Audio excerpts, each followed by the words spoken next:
good to get back in action this week. Excited about getting back at home. We've got a big challenge at Virginia Tech. They're coming off a very good win versus Duke, a game that if you really watched it, I think you saw what Virginia Tech's really made up. They got down 20-0 at homecoming, and they probably played their best football of the week. Responded. I thought they physically took the game over. They made plays. Just put it together as a team, and it was a very impressive comeback. And played with a lot of confidence, and that's kind of what I think they probably are coming out of that game with a lot of confidence. And this is a team, in my opinion, that has really probably been the bell cow of this league the last several years, and really kind of been a measuring stick. They've been very consistent. You just look at what Coach Beamer's done there; it's incredibly impressive. And I know it's everybody talks about, well, they hadn't played great this year or whatever, or as consistent, I should say. But they're Virginia Tech, and I was looking at his record the other day. He's 27-6 on the road in this conference, and that is incredible. It really is. That's incredible to have that type of record, because it's hard to win on the road. I don't care who you play; it's hard to win on the road. And so these guys have been incredibly consistent.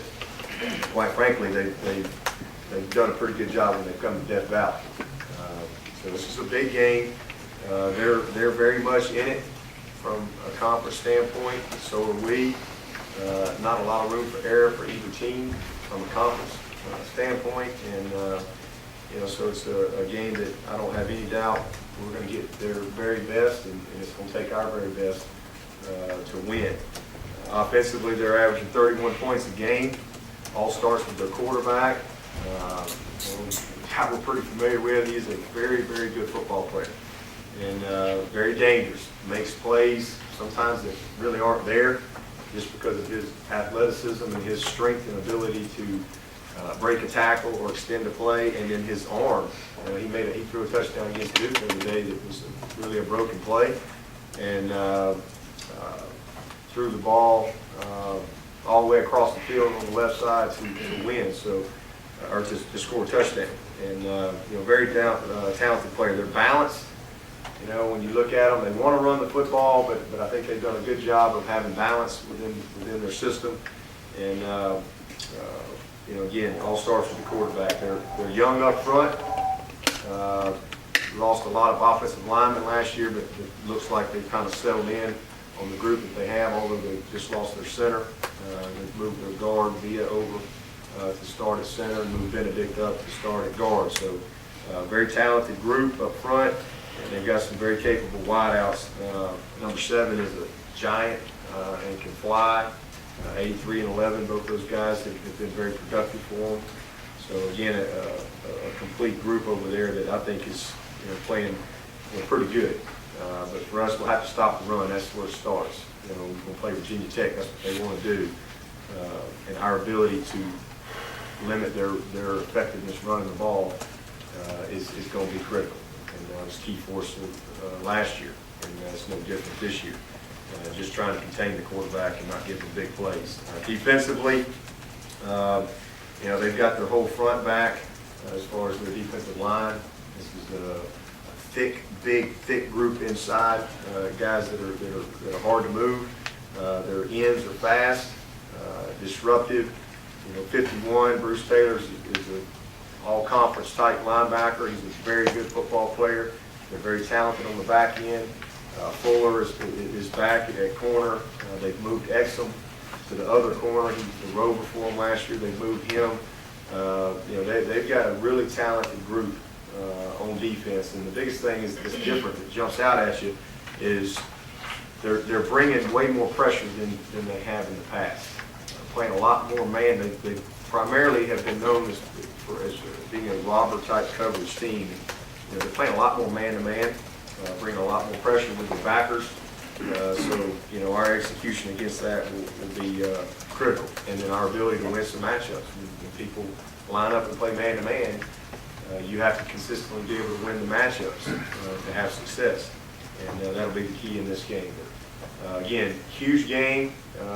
It's Military Appreciation Day for us, and that's always a great day at Clemson. Look forward to being a part of that and all that comes with that. And, hopefully we'll have a great day on Saturday. And just like our last game against the Georgia Tech, just really challenge our fans, to come early. Hopefully a lot of them can come on Friday, and but get here early. Let's everybody wake up and get ready to go, and let's bring that stadium to life, because I cannot tell you what a difference our fans were in the game versus Georgia Tech. I mean, it was a tangible impact in the game, especially down in the fourth quarter. It was incredible. So our players feed off of that. There's no question that kind of energy creates momentum. It really makes it difficult. That's what you want your home field advantage to be like. That's why it's tough to go and win on the road at a place like Clemson. So again, look forward to getting back out there with all of our fans and having a great day on Saturday. With that, I'll take the questions. Can you explain the sign there? Yeah, that's actually been there for a couple weeks, and we talk about the price that you have to pay to be great at something, and it was just something that we did in here, and those guys just kind of walking up, signing their name to it, just putting a little bit more. When you sign your name to something, it should have some meaning. It's your name, and just something that, again, is trying to hold everybody accountable to paying the price that greatness requires. And we're on a quest for best. That's what we talked about since day one here. The best that we can be. What is that? I don't know. I don't know. That's what I told them at the beginning of the year. Is it 12-0? Is it 6-6? Is it 8-4? I don't know. What's the best that we can be? And I know this: if we're committed and we're sold out to being great, we're willing to pay the price, and we stay focused on doing the best we can on and off the field. We'll have a chance to see exactly what that is. But we'll only be as good as the total commitment of everybody in the room. That's what makes it such a great game. It's a team sport. It's not about an individual player. It's about the collective group and the collective group's commitment to being the best they can be. That's really all that is. That's actually been here a couple of weeks. Dabo, how about Bryant, Howard, Ford, and the other injuries? They're all back and all practicing and look good to go. We don't anticipate anybody being out. Outside of that, what has this week off meant to your team? It's been good. The open dates, I think, sometimes, I think last year we played like 8 games or so in a row, or 8 or 9 games. I mean, it's, I think that to be able to get it right when we had it was almost, in my opinion, perfect. If you could just draw it up and say, well, let's play 6 games, let's have an open day, let's play 6. I mean, it's pretty good. We've had open days around here where we played 2 games, and then you have an open day. Well, I don't like that because you just kind of getting going, and you really haven't had the total of the season on you yet. But we played 6 games, 3 of the 5 on the road, and we've had to really battle. And we had a lot of guys beat up, and then not to mention we really went through a couple weeks of some very strenuous practice, and just a long list of guys with bumps and bruises, and so for everybody to be able to have a couple of days off is huge. I thought we had a good week of practice last week as far as getting a head start preparation-wise, working on some fundamentals, and last night at practice you could just see energy. Just they were excited to get back to work. They had a bounce in their step that we hadn't quite seen in a couple of weeks, and that's just the nature of it. So I think it came at a good time. It doesn't really have anything to do with how we play on Saturday. I mean, we got to go play and execute at a high level, but I do think that we're fresher than we were the last couple of weeks. Other than those 2 weeks to get fresh, what have you done to get better?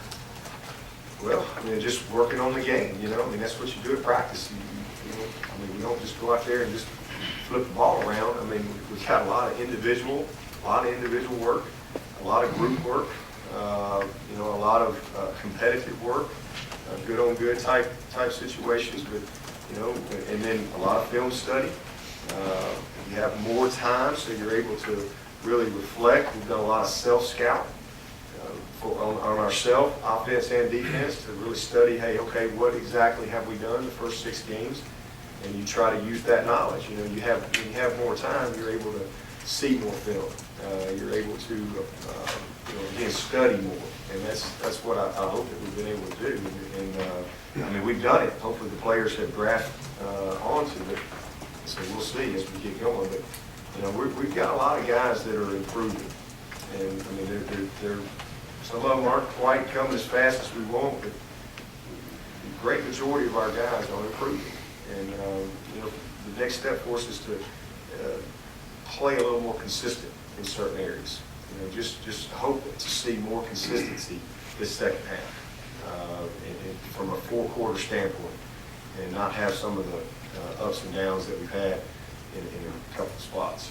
Is that like the way stopping the run primarily? Was that your principal concern? Yeah, just being more consistent, you know, and like, again, we've done that. You look at the last couple of games, I mean, you know, in the second half, we played pretty doggone good.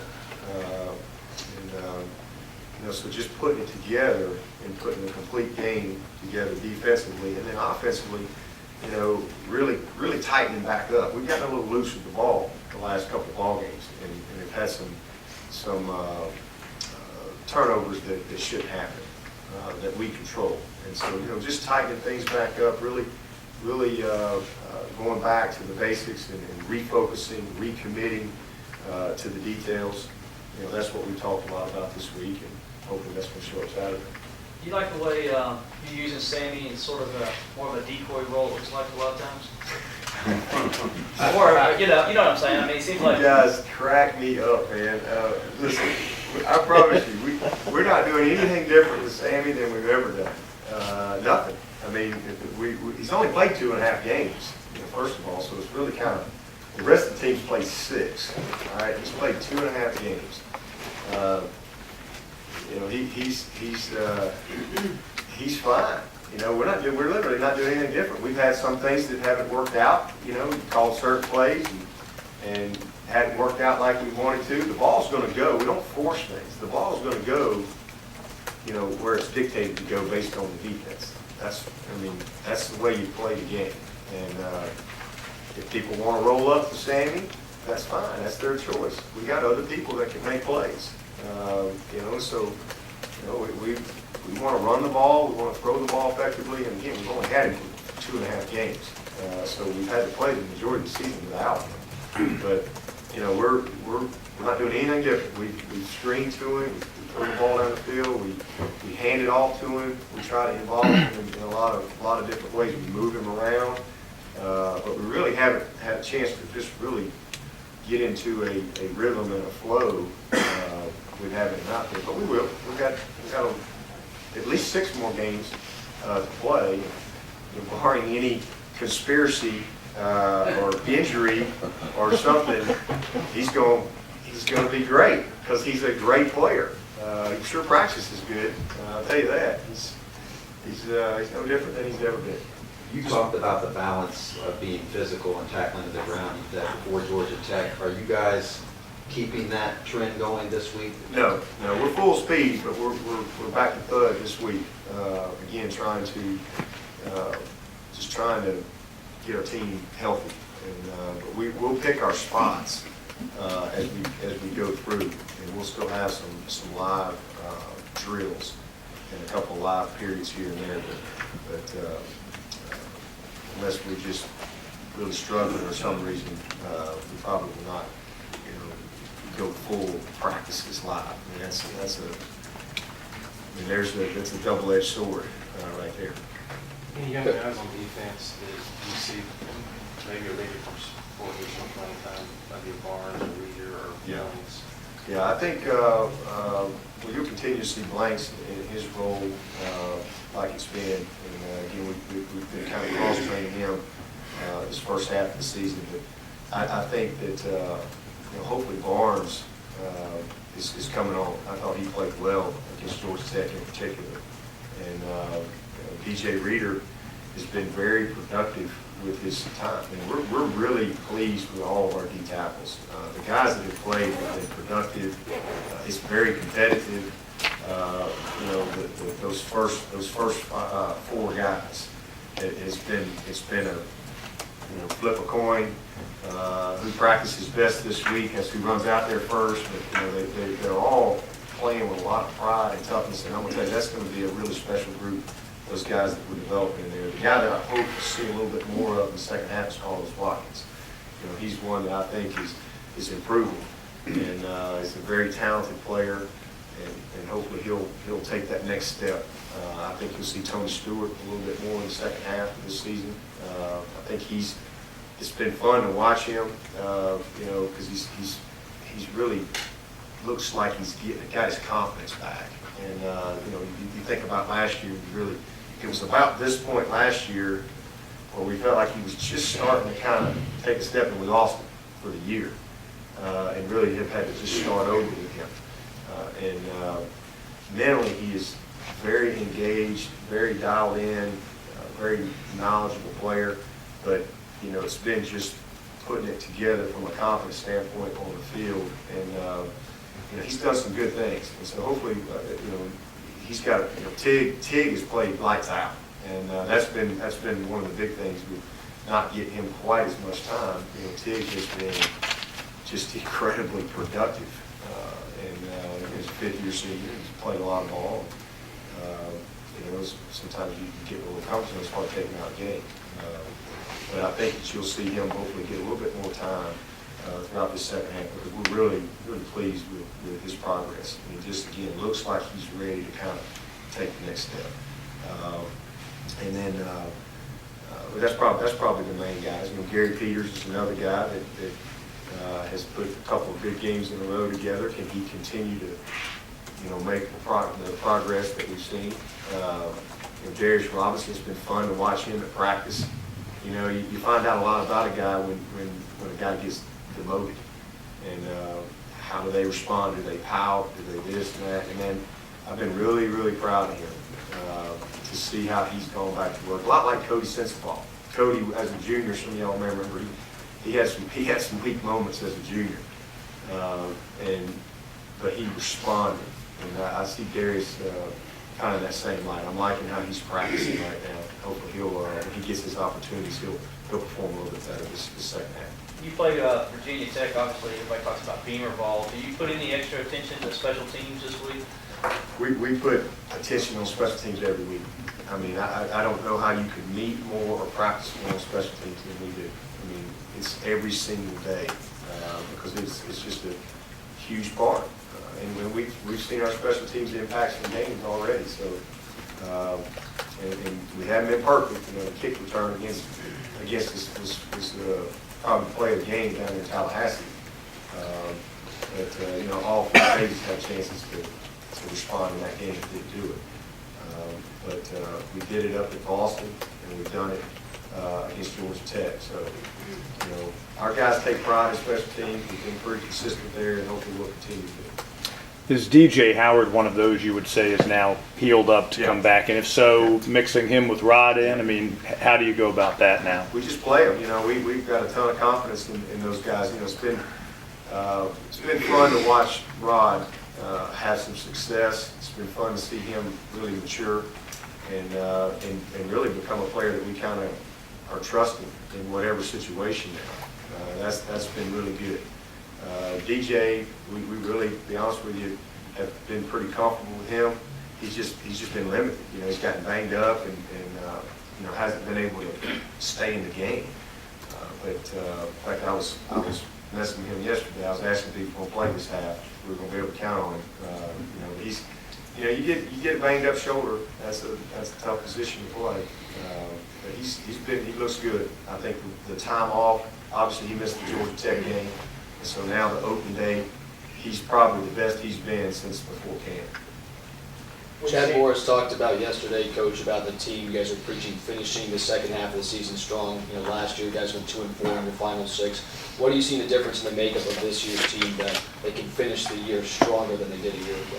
Well, hopefully I'm just based on what I've seen out of them, and that's been they've shown good leadership. They got a lot of pride. They practice hard.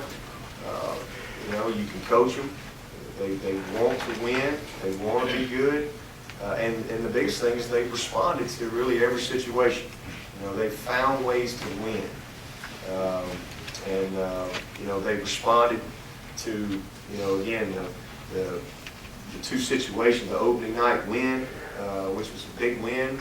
I know Auburn hadn't gone and had a great season, but let me tell you, that was a huge win. An opening night, you know, you got both teams playing, everybody wants to get that first win in that kind of environment, and then to come back the next week and really handle Ball State, and then, you know, again, losing to Tallahassee, then going up to Boston, taking care of business. They've responded with every challenge to this point.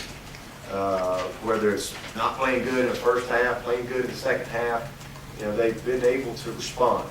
And so, you know, to me, those are good signs within your team that they're about the right things. And so, you know, that's encouraging to me. But we're going to find out. And that's really, you know, we're going to be 6-0, 5-1, 4-2, 3-3, 2-4, 1-5, or 0-6. I mean, it's going to be one of them, and it's a choice. It's a choice, you know, on what we're going to be this second half. But this team's got a lot in front of it. We really do. We've got a lot of opportunity, you know, conference-wise, the national scene, a lot of great things here at Clemson. I mean, there's a lot in front of this football team, and a lot for us to play for. With Sammy, do you feel like the off week kind of helped him get his legs under him, considering what he went through with the illness, and he'll notice difference in that this week? Yeah, you know, I think even though he hasn't played as much, you know, I think he's just like all the rest of the guys. I mean, it's still, you know, long camp, and he's practiced a lot. Not much different. Yeah, it's good for him, just like it is everybody else. Are you concerned, any concerns with Taj with the 4 interceptions the last 2 games, 4 turnovers the last 2 games, I mean? Not really, because he's responded. You know, going back to last year, in a couple of those situations where he was in a little bit of a funk, and he never would get out of it. You know, it just kind of get worse. Whereas this year, he's responded. And he's had a couple of bad moments where you just go, damn, and all right, let's see how he's going to handle this. And he's really battled back. And so that's been the positive thing with him. But that's kind of what I was saying earlier. We got to tighten it up again on offense. We've had you know, a few times. I mean, you're going to have a tip ball pick. You know, you're going to have some of that. But we've had a couple of really bad turnovers. We shouldn't have. You know, fumble up there at Boston College, running the ball, the timeout. Those are things that get you beat. You know, the pick on the screen. You know, the pick in double coverage against. I guess it was Georgia Tech. You know, those are things that you just, you know, or excuse me, against Boston College up there at the safety guy. Those are things that you can't do, and he knows that. And so it's again a good time to kind of reevaluate. So, all right, here's where we are. Here's what we've done. Let's get back to work. He's been great. You mentioned the potential for the national scene, though. Is it not a bit frustrating to look at the BCS ratings and realize that because of the way the league is perceived, that you may not have control? No, not at all. It's not at all. Again, you know, we play 6 games. All we got to do is take care of business. We take care of business, and we have a chance to have a special season.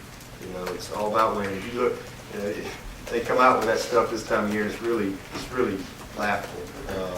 It's so irrelevant to the end of the season and where you really are. If you look at,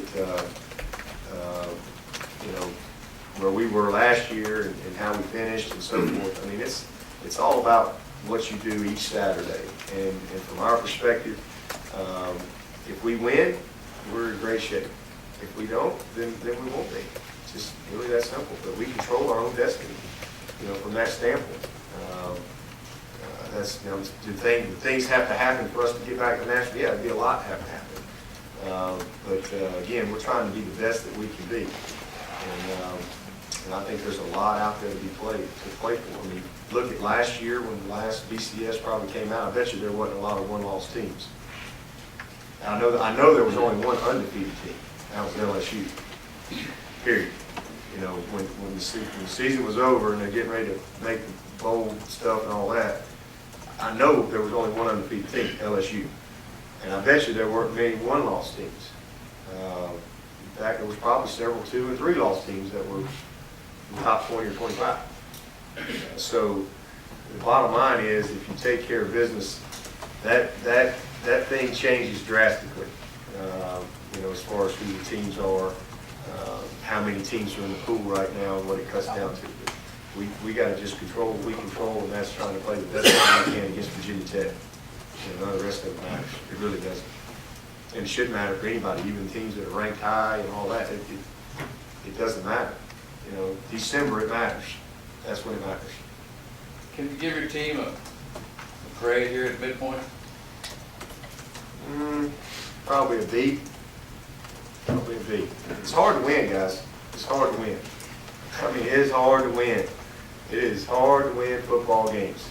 And, you know, I'd give us an A if we were 6-0. But we're 5-1. We've won 3. We've been on the road 3 out of 5 times. 2-1 on the road. We've taken care of business at home. Beat the Georgia Tech team is a thorn in our side. You know, I'm proud of the guys. And you got to look at the makeup of your team. You know, what's their experience? You know, what's their work ethic? What's their attitude? What's their leadership? All those things. And, you know, I give us a B right now. I think we got a lot of room for improvement. You know, I still think we got a chance to really do some special things this year. And we'll find out. Coach, talking about ACC maybe not getting a lot of respect. When I asked a question the other day on radio, I was thinking, of course, that's dangerous. When you are recruiting somebody, do you talk more about what Clemson? I mean, is it kind of hard to say, hey, man, we're in the ACC? I mean, is that? No, I sell Clemson. I'm proud of the ACC. You know, again, I mean, you talk about this stuff for days and days and days, but, you know, I think that we have a very good program here that can compete with anybody and is going to become, you know, one of the top programs in the country, year in and year out. That's what we're on course to do, and that's what we're going to do. You know, conference-wise, I mean, proud to be in this conference and to be a representative of this conference. But you know, all that other stuff from year to year people are going to talk about. You know, and it's all cyclical. When you talk about, as you just were, about competing on the national level and competing with anybody, one of the kind of inhibiting factors on that at this school is the way they treat junior college transfers, you know, because of the system you have here. With the new AD coming in, would that be something you want to talk about? Because there's a lot of guys who are, not that you want to become somebody who brings in 15 JC transfers every year, but I mean, Alabama recently with Terrence Cody, you know, there's a lot of top teams that do that, and the difference between being acceptable academically by NCAA standards, yet not being acceptable to Clemson standards, kind of inhibits you, it seems like a little bit. Not that it's the difference between a national championship or anything, but it's one area of talent you could possibly... Bart, I finally agree with you on something. I might call you over, you and I go sit down with the new AD. I am all in with you on that. 1,000%. You know, Isn't that always the case, though? well, it's, you know, it's an issue. It's an issue. I mean, there's certain things that every school has to overcome. And again, I'm never one of these guys that want to go out and because we don't have to at Clemson. You know, there's certain schools out there. I mean, you look at what K-State's done over the years, and Texas Tech this year. I mean, they've gone out and they've signed some War Daddy JUCO guys that have impacted them greatly and quickly. I'm more, want to build through the draft kind of guy, so to speak. That's really what I've always believed in. That's my background, and I think that you can do that. But yes, there is the occasion, and we did it when I was at Alabama. Heck, my junior year, we brought in John Copeland. I don't know if y'all remember who John Copeland was. He was like the fourth pick in the draft or something, and he completely changed our team, especially when we had Eric Curry on the other end. Terrence Cody, you mentioned that Alabama brought in. They brought in a big line. Florida State has brought in a couple of really difference makers, JUCO guys. Auburn brought in Cam Newton. Tennessee this year's got the Patterson kid. And it is a problem for us. And it's not that we can't get them in. It's not that Clemson say no, they can't come here. It's that you have to meet degree percentage rules, and you have to be able to transfer enough hours that will count toward a degree. So the problem that we've had is having a degree program that they can fit into and be eligible. So guys would be ineligible here, but eligible elsewhere. And so it's been a moot point for us, to really even try, because we just have very few places we can count a bunch of electives and things like that. Now, we do have some new curriculums that are lined up to come on board in the fall of 13, and I'm excited about that, because I think that's going to hopefully help us, once we get rolling. It'd be nice to be able to recruit, 2 or 3 of the great ones that fit our profile, our character standpoint, all that stuff, to come play for it. It seems like it's almost unnecessarily complicated, because at Tri-County, it's automatic, because you're plugged into the you're in the system. system. So it's not that you can't do it, it's just. And you can take it, for us right now, with kind of how we're set up, for us to get a junior college guy in here, we would pretty much, that was a non-qualifier. Now, it can be a little different for a guy that was a qualifier out of high school and went to a JUCO, just maybe left his school, went to a JUCO for whatever reason, and then he wants to go and transfer. It's usually a little different there, because they usually have different type of hours and stuff, but it can still be an issue than it is when a guy's a complete non-qualifier. So for us to get a guy that was a non-qualifier in and fit him into one of our degree programs, it's tough on us, and it limits us. We would almost have to put that guy there and literally map it out, and then you have no, you're not there, so you just kind of at the mercy that hopefully, he's in the study halls and getting the resources he needs, all that kind of stuff to have a chance to be successful. So it's hard. It is a limiting factor for us, but it's not something we can't overcome at all. I mean, and again, I'm fully confident that we can build a great program that can compete consistently and nationally, through our primary recruiting areas.